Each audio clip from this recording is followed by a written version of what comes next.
Okay. AIADMK ஒரு கட்சியே இல்லை அப்படின்ட்டு சொன்னவர் யாருன்னா செங்கோட்டையன் சொல்கிறாரு. சரிங்களா சார்?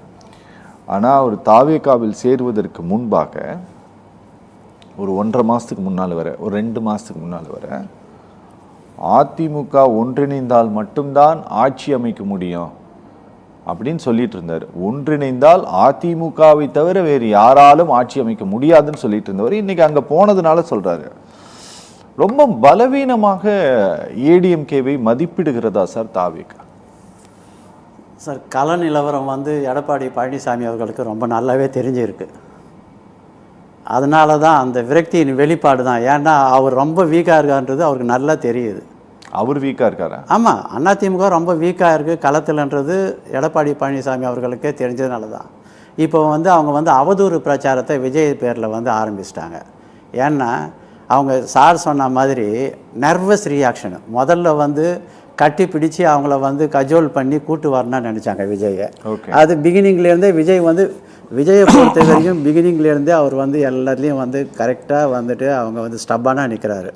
நான் தான் முதலமைச்சர், நான் மற்றவர்களை முதலமைச்சர் ஆக்குவதற்காக வரவில்லைன்ட்டு ரொம்ப தெளிவாக சொல்லிட்டு இருக்காரு.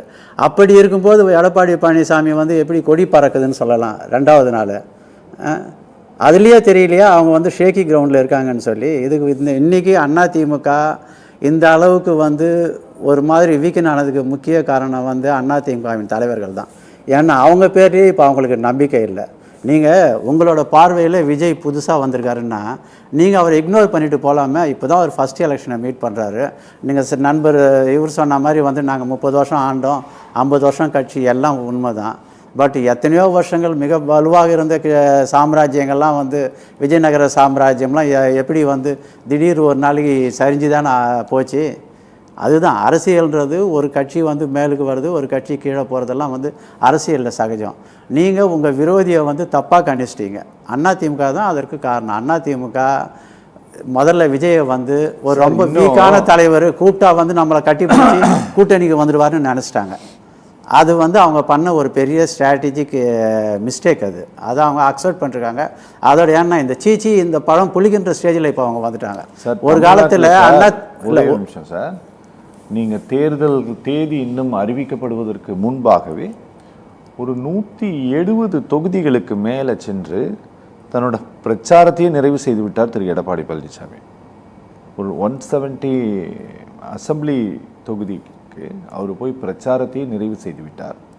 ஆனால் நீங்கள் என்ன சொல்கிறீங்க அப்படின்னா அந்த பார்ட்டி பலவீனம் ஆயிடுச்சு. 170 தொகுதிக்கு போனது நிஜம். பட் ரிசல்ட் என்ன? நீங்கள் மக்களை கவர்ந்து சார் யார் வேணா விசிட் பண்ணலாம் சார் 170 தொகுதிக்கு. நீங்கள் இப்போ யூடியூபும் சோஷியல் மீடியாவும் ஆதிக்கம் செலுத்துகிற காலம். நீங்கள் ஒரு தொகுதியிலையும் போய் 300 பேரை 400 பேரை 500 பேர் இல்லை 5000 பேரை 10,000 பேரை சந்திச்சுலாம் பிரயோஜனம் கிடையாது. ஒரு ரீச்ன்றது இன்ஸ்டண்ட்டாக. இப்போ நீங்கள் விஜய் ஒரு ட்வீட் போட்டார்னா அடுத்த நிமிஷம் ஒரு 2 கோடி பேருக்கு போய் சேருது. இப்போ டோட்டலாகவே பாலிடிக்ஸ் சேஞ்ச் ஆகிடுச்சு. நீங்கள் அதை அக்னாலஜ் பண்ணிக்கணும். அதை பண்ணிவிட்டு நான் 70 தொகுதிக்கு போனேன், 70 தொகுதிக்கு போனீங்க, வாட்ஸ் யுவர் ஸ்ட்ரென்த் நோ? ஏன் இப்போ இந்த அளவுக்கு ஷேக்கி ரியாக்ஷனு? எதுக்கு ஒரு தனி மனிதனை இந்த அளவுக்கு இது பண்ணுறீங்க? நண்பர் ஜவஹர் அலி சொன்னார் விஜய் கோர்ட்டு வருமான வரி கட்டணுன்னு அவரை கண்டிச்சதுன்னு. சார், இன்றைக்கி கூட பேப்பரில் டைம்ஸ் ஆஃப் இந்தியாவில் பார்த்தீங்கன்னா 11 கோடி பெனால்ட்டி சென்னை மாநகர வாசிகள் பேரில் சென்னை கார்பரேஷன் போட்டிருக்கு. அது பெனால்ட்டின்றது ஒரு வித்தியாசமே உங்களுக்கு தெரிய மாட்டேங்குது.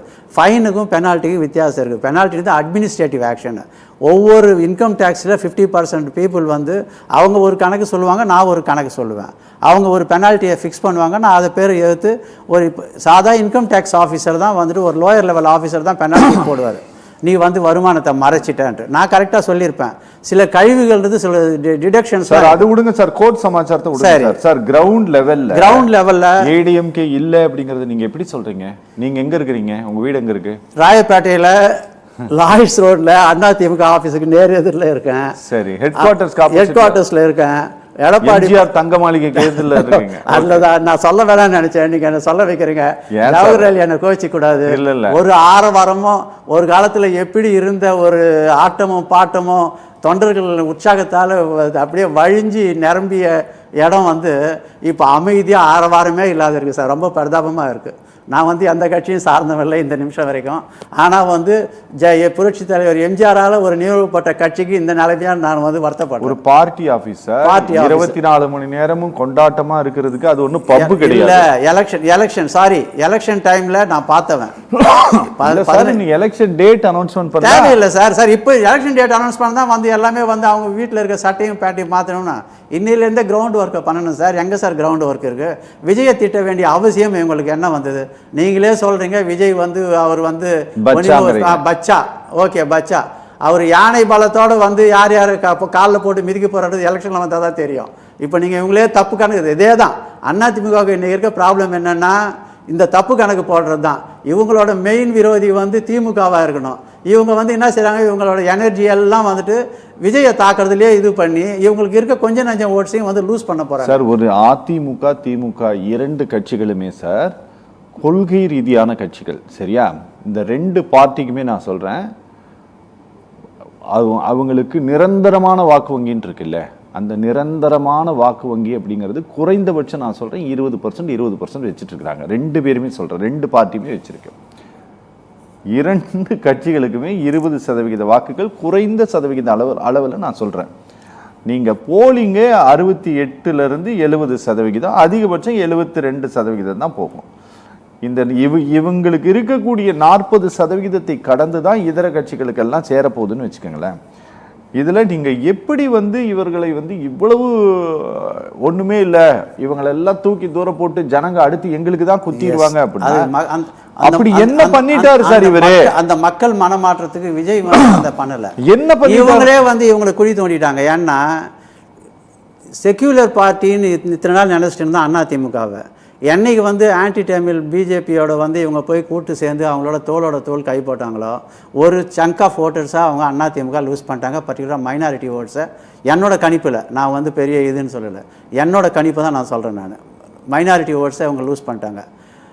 திமுகவோட தவறான அங்கே வந்து திமுக வந்து மைனாரிட்டி ஓட்டை பெறுவதற்காக பிஜேபியை பயங்காட்டுது, அதனால அவங்களும் ஒரு ஓட்டை லூஸ் பண்ணி. டிஎம்கேவை பொறுத்த வரைக்கும் ஊழல், சட்டம் ஒழுங்கு பிரச்சனை, நிர்வாக திறமை இல்லாத போயிடுச்சு ஸ்டாலின்.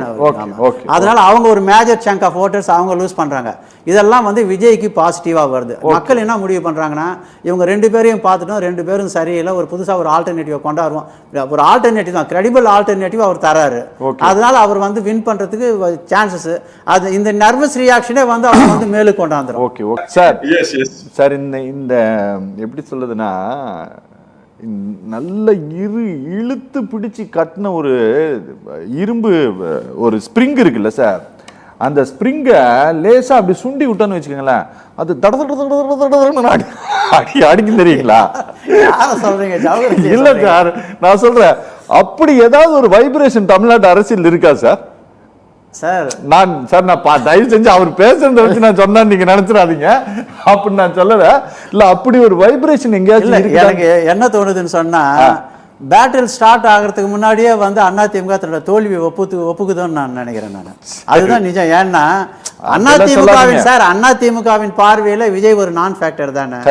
அதுக்கு எதுக்கு வந்து எடப்பாடி பழனிசாமி முன்னாள் முதலமைச்சர், அதிமுகவின் பலம் வாய்ந்திய ஒரு பொதுச் செயலாளர், அவர் லெவலில் விஜய் ஒன்றுமே இல்லைன்னா எதுக்கு அவர் லெவலில் இருந்து இவரை வந்து பர்சனலாக வந்து வரி கட்டலன்றது இன்கம் டேக்ஸுக்கு விஜய்க்கு இருக்க பிரச்சனை. இன்ஃபேக்ட் இது சொல்ல போனால் வந்து இந்தியாவிலேயே 2ஆவதாக அதிக வரி செலுத்துபவர் விஜய் சார். அட்வான்ஸ் டேக்ஸாகவே விஜய் வந்து பே பண்ணியிருக்காரு, பேப்பரில் வந்திருக்கு, டைம்ஸ் ஆஃப் இந்தியாவில் வந்திருக்கு. First Shahrukh Khan, second Vijay.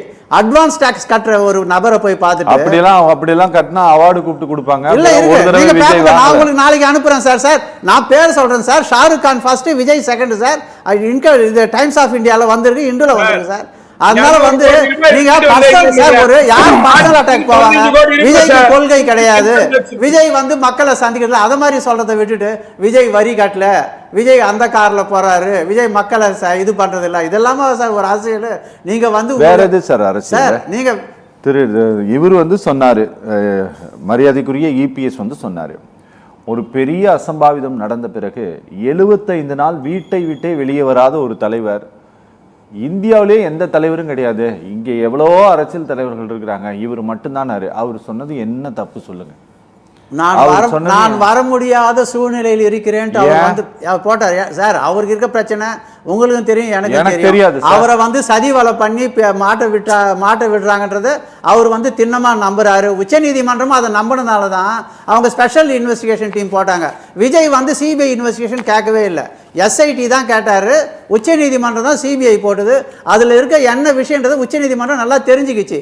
அதுல என்ன மாதிரி பிரச்சனை இருந்தாலும் தான் வந்துட்டு ஒரு அவுட் ஆஃப் வே போய் உச்சநீதிமன்றம் வந்து இந்த அளவுக்கு வந்து ஒரு சிபிஐ வந்து சூப்பர்வைஸ் பண்றதுக்கு ஒரு ரிட்டையர்ட் சுப்ரீம் கோர்ட் ஜட்ஜை பார்த்தாங்கன்னா அதுல இருக்க பிரச்சனை அவங்களுக்கு தெரியும். அதனால நீங்க வந்து உங்களோட மெயின் விரோதி யாரா இருக்கணும்? திமுகவா இருக்கணும். ஆனா திமுகவை அப்படியே விட்டுட்டீங்க. விஜய் விஜய் விஜய்னு இன்னும் நீங்க விஜயே தனி மனித தாக்குதல போனீங்கன்னா உங்களோட பெரும்பாலான வாக்காளர்கள் வந்து விஜய் பக்கம் போறாங்க. நம்ம வந்து யாருக்கும் சப்போர்ட்டர்ஸ் கிடையாது.